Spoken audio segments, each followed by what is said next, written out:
Dear students, আসসালামু আলাইকুম। আশা করি তোমরা সকলে ভালো আছো এবং বাড়িতে থেকে ভালোভাবে লেখাপড়া করছো। তো আজ আমি তোমাদের সাথে আলোচনা করব তোমাদের ইসলাম ও নৈতিক শিক্ষা বইয়ের যে বাড়ির কাজ দেওয়া হয়েছে, বাড়ির কাজ 16 নিয়ে।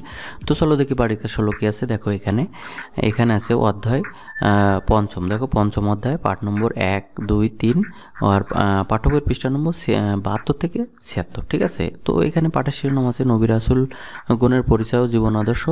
তারপরে আছে মহানবী হযরত মুহাম্মদ সাল্লাল্লাহু আলাইহি সাল্লামের জীবন আদর্শ, জন্ম পরিচয়। তারপরে আছে কি মহানবী সাল্লাল্লাহু আলাইহি সাল্লামের নবুয়ত লাভ ও মক্কায় ইসলাম প্রচার। ঠিক আছে, এই পাঠ শিরোনামগুলো আছে। তো এগুলো তোমরা অবশ্যই বাড়িতে সুন্দর করে পড়বে, তাহলে তোমাদের প্রশ্নের উত্তর দিতে সহজ হবে এবং পরীক্ষার জন্য ভালোভাবে প্রস্তুতি নিতে পারবে। তো তোমাদের জন্য বাড়ির কাজটি করতে হবে, যেটি মূলত সেটি আমি তোমাদের জন্য করে দিয়েছি এবং দেখে দিয়েছি। দেখো, শিক্ষার্থীরা বই দেখে উপরের পাঠগুলো পড়বে এবং হিলবুল ফজলের নীতিগুলো সুন্দর করে লিখবে। তো এই নীতিগুলো সুন্দর করে লিখতে হবে, এটি তোমাদের লিখে জমা দিতে হবে। ঠিক আছে, তো চলো দেখি আমরা এটি দেখে নিই।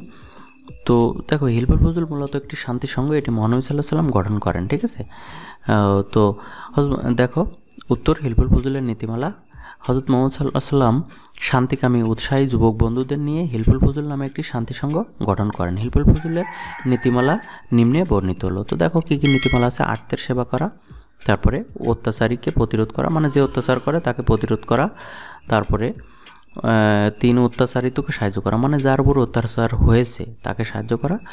তারপরে শান্তি শৃঙ্খলা প্রতিষ্ঠা করা। ঠিক আছে, তারপরে কি আছে, গোত্রে গোত্রে সম্প্রীতি বজায় রাখা। ঠিক আছে, যে শান্তি বজায় রাখা, গোত্রে গোত্রে যেন কোনো ঝগড়া মারামারি গ্যাঞ্জাম না হয়। ঠিক আছে, তো আশা করি তোমরা বুঝতে পেরেছো কী লিখতে হবে এবং কীভাবে লিখতে হবে।